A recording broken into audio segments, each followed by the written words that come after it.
Good evening, Sava here from Football Heritage TV. Hope everyone is well and enjoying their weekend. Could we start to see players leave Tottenham Hotspur? Well, this week we have had news that Davinson Sanchez has got an offer from Spartak Moscow that we have accepted, but we don't know what's happening. It hasn't actually been officially rejected yet by Davinson Sanchez. But today, also a little bit more momentum. The news was broke that Real Sociedad have got Serge Reguilon on their list. Let's get into it and let's talk about Serge Reguilon and who else should be seeing the exit door at Tottenham Hotspur Football Club.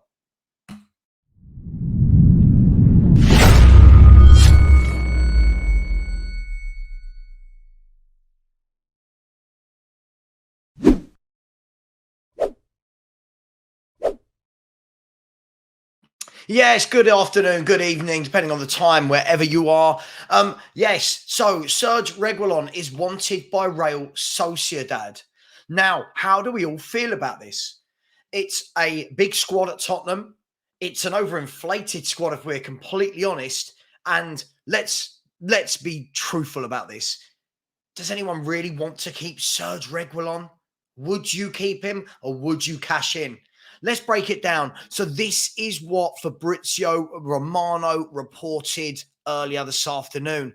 He said, and hopefully you can see that, he said that Real Sociedad in La Liga have genuine interest in Serge Reguilon.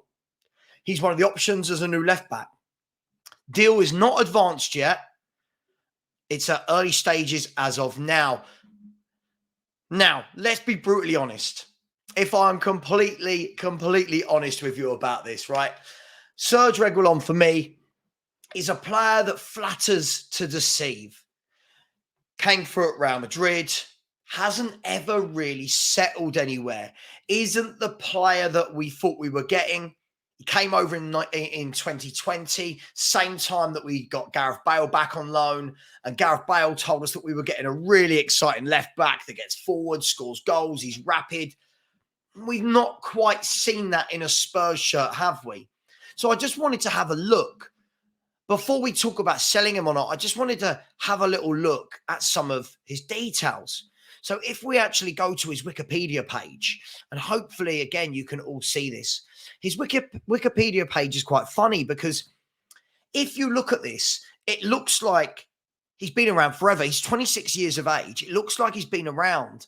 But if you look at the numbers, he hasn't actually played loads. Let's break it down.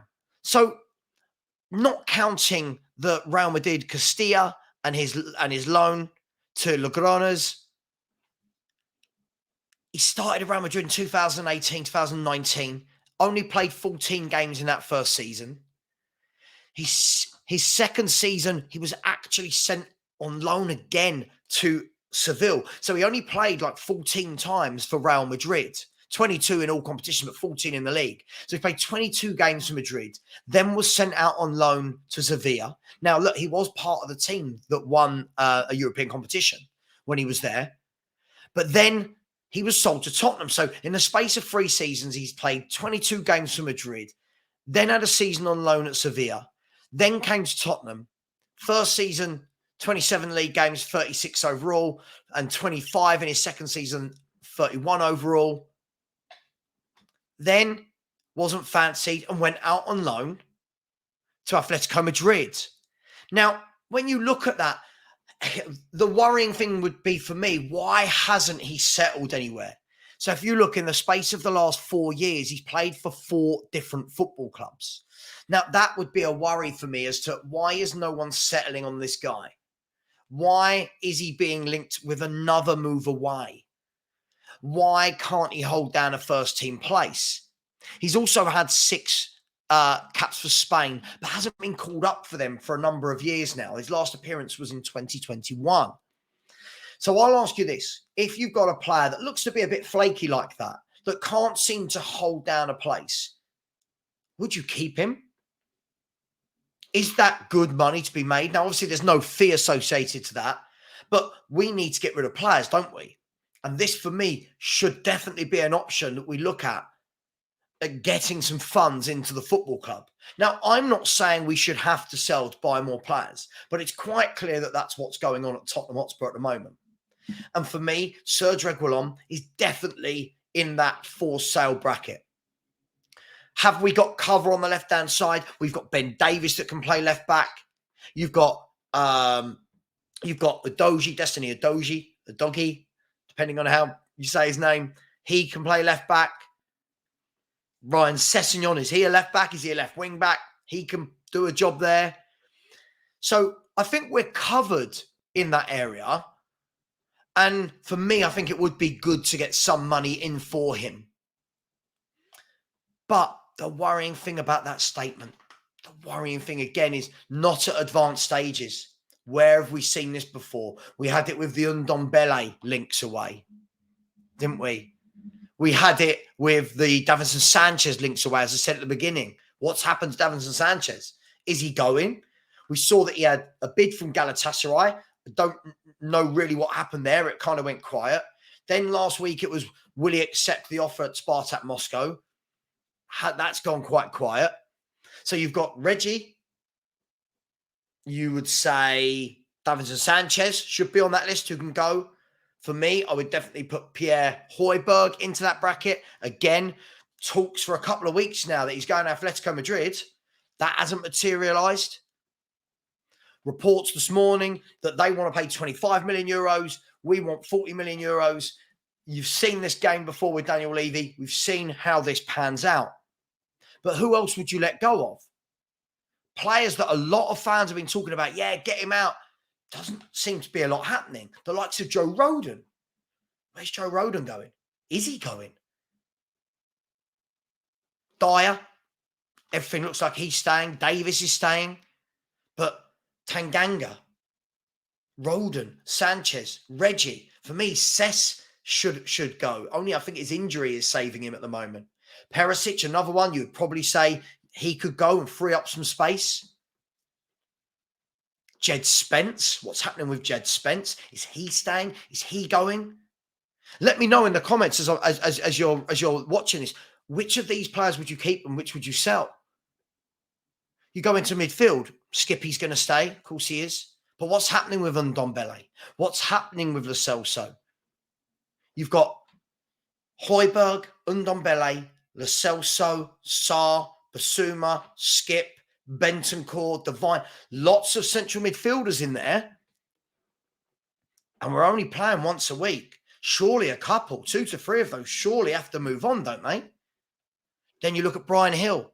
What's going to happen with Brian Hill? What's going to happen with Scarlett and Parrott? Parrott, who I just do not think is good enough at all whenever I've seen him play at any league.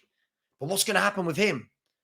Is Scarlett going to get another loan? I think he definitely needs to go out on loan. You've got to do better than scoring 4 goals in a season at Portsmouth to convince, I think, everybody that you should be in the first team squad. But when you look at the squad, we have got about 35 to 37 players, depending on if you want to count the under 23 players in that. So you look at all 22 players that played the other night for Spurs. Then you add into that Whiteman, Rodon, Sessegnon, Hill, Ndombele, Hugo Lloris is still part of the squad. To backtrack, he's another one that we all thought was going, which is why he didn't go on tour. Nothing's happened there. Then you add in, you've got the likes of Sayers, Dorrington, White, Craig. You know, there's a lot of young players there as well. Alfie Devine is in that list. So for me, a hugely inflated squad for a club that hasn't got European football. And I'm going to say it, I don't think over 50, 60, 70% of this squad is good enough. So, Serge Reguilon, would you sell him? Would you keep him? Are we going to be sentimental FC again? Are we going to keep a player just because he's quick? Is he good enough? I think he's okay going forward. I just don't think he's good enough defensively. Seems to be the norm with Tottenham Hotspur. Seem to buy players who can do one thing but not the other. So let me know your thoughts in the comments. We'll be back tomorrow night for the Spurs review. Myself and Sean from Spurs Talk Show will be joined by a couple of guests as well. We'll let you know that is tomorrow. And thank you to everyone who has helped me so far We are nearly, I think we're about 48 subscribers away now from 8,000. So if you haven't subscribed, please do. But much love. Let's hope for some news soon, because all the people that keep telling me to be patient, it's now 15 days until our first game. 15 days. Worrying times for me. Very worrying. Get your skates on, Spurs. Much love. Smash the like button on your way out, and please subscribe. Take care, everyone. Enjoy your evening.